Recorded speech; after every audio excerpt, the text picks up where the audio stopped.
మా పిల్లలు సరిగ్గా చదవట్ల, మా అబ్బాయి సరిగ్గా ర్యాంక్స్ రావట్ల, మార్క్స్ రావట్లేదని పక్కన వాళ్ళ పిల్లలతో కంపేర్ చేయడం. హ్మ్. అసలు ఎంతవరకు కరెక్ట్ అంటారిది? దీని గురించి నేను 2 విషయాలు చెప్తాను. ఫస్ట్ కంపారిజన్ ఎంత భయంకరంగా ఉంటుందో ఫస్ట్ పెద్దవాళ్ళే చెప్తా. ఒక భార్యాభర్తలిద్దరున్నారండి. భర్త నార్మల్‌గా ఉద్యోగం చేసి నేరుగా ఇంటికొచ్చి భార్య దగ్గర కూర్చొనున్నాడు. భార్య అప్పుడే మొత్తం భోజనం ప్రిపేర్ చేసి నేరుగా తీసుకొచ్చి పెట్టింది. మీకిష్టమైన పేరు ఎవరిదైనా చెప్పండి మ్యామ్. లేడీస్‌లో మీకిష్టమైన పేరు ఎవరిదైనా? ఎవరో ఒకరిది ఊరికే. అమృత.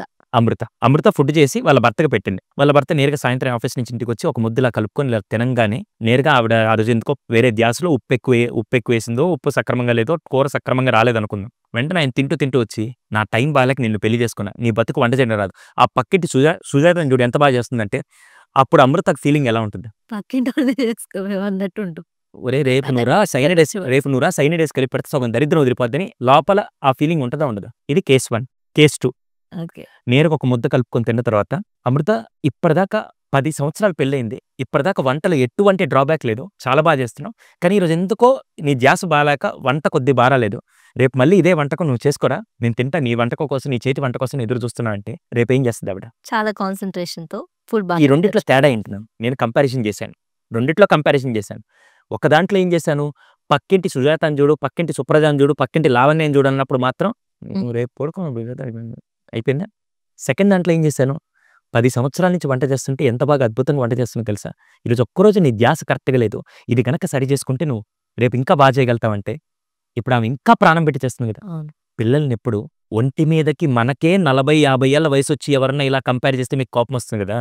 అలా కాకుండా పిల్లల్నెప్పుడు ఎలా కంపేర్ చేయాలని చెప్పి 'అనుపమ్ ఖేర్' అని చెప్పి ఒక బాలీవుడ్ యాక్టర్ ఉన్నారు. 'అనుపమ్ ఖేర్' 'కార్తికేయ 2' సినిమాలో కృష్ణుడి గురించి చెప్తూ ఒకాయన గుండతనికి యాహ్! చెప్తుంటారు 'అనుపమ్ ఖేర్.' ఆయన ఒక వీడియో తీశారు. హ్మ్. ఆయన ఎప్పుడు ఎలా చెప్తారో తెలుసా? పిల్లల్నెప్పుడు ఎవరితో కంపేర్ చేయాలంటే పక్కింటి వాళ్ళతో, ఎదురింటి వాళ్ళతో, ముందు బెంచోడితో, వెనక బెంచోడితో కాదు. పిల్లల్నెప్పుడు ఎవరితో కంపేర్ చేయాలంటే నిన్న మ్యాథ్స్‌లో నీకు 17 వచ్చాయి. రేపు నీకు 19 వస్తే నాకు చాలు. తనతో తనని. అంతే. సింపుల్. ఇప్పుడు అమృత గారిని నేను అమృత గారితోనే కంపేర్ చేశాను. ఎవరో పక్కింటోళ్ళు, ఎదురింటోళ్ళు కంపేర్ చేయలే. అప్పుడు తనేం చేస్తుంది? రేపు ఇంకా ఇంప్రూవ్ చేసుకోవాలనిపిస్తుంది. కంపేర్ ఎందుకు చేస్తాం మనం? మీరు గ్రో అవ్వడానికి. ఆ కంపారిజనే మనల్ని నెగెటివ్‌గా వెనక్కి నెట్టకుండా ముందుకు తీసుకెళ్ళాలంటే నిన్నటి మీతో, ఈరోజు మీతో కంపేర్ చేశారంటే డెఫినిట్‌గా వాళ్ళ ప్రోగ్రెస్ బావుంటుంది. మా పిల్లల్ని పలానా స్కూల్‌లో జాయిన్ చేసాం. లేదా పలానా కాలేజ్‌లో జాయిన్ చేసాం. ఇంత ఫీజు కట్టేసాం. ఇంత చూసుకుంటున్నాం. అన్ని బాధ్యతలు వాళ్ళే చూసుకుంటారులే అని తల్లిదండ్రులు అనుకుంటున్నారు. కానీ ఎట్ ది ఎండ్ వాళ్ళకి మార్క్స్ వచ్చాక కానీ వాళ్ళకి అసలు పాయింట్ ఏంటనేది తెలియట్ల. సో, ఈ పాయింట్‌లో మారాల్సింది పేరెంట్సా? పిల్లలా? పేరెంట్సేనండి. హ్మ్. ఎందుకు సెకండ్ థాట్ లేకుండా చెప్తున్నానంటే, ఇప్పుడు ఫర్ ఎగ్జాంపుల్ అలా ఇచ్చే పనైతే నేరుగా వాళ్ళకే స్కూల్ వాళ్ళకి దత్తత ఇచ్చేయొచ్చు కదండీ! ఇంకా 10 సంవత్సరాలు చూడకుండా.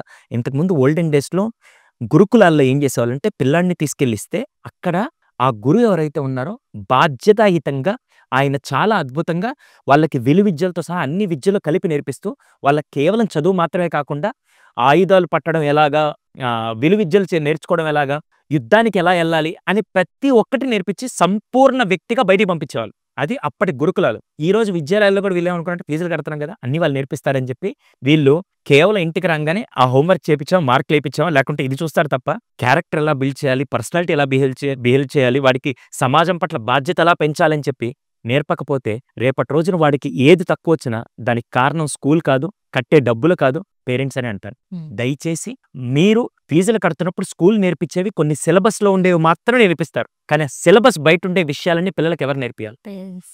అది మిస్ అయితే ఎలా అండి? సో, కేవలం ఫీజులు కడుతున్నాం అది వాళ్ళు చూసుకుంటారంటే మాత్రం ఆ తప్పు ఖచ్చితంగా పేరెంట్స్‌దే అంటారు. అది పేరెంట్స్ తీసుకోవాల్సిన బాధ్యత తప్ప అది భారం కాదండి. ఖచ్చితంగా ఇంతకుముందు స్కూల్ నుంచి ఇంటికొచ్చాక పిల్లల్ని పొలానికి పంపించి ఆడ పని చేసుకురమ్మంటే వాడికి ఆ పొలంలో ఉండే కష్టం తెలిసేది.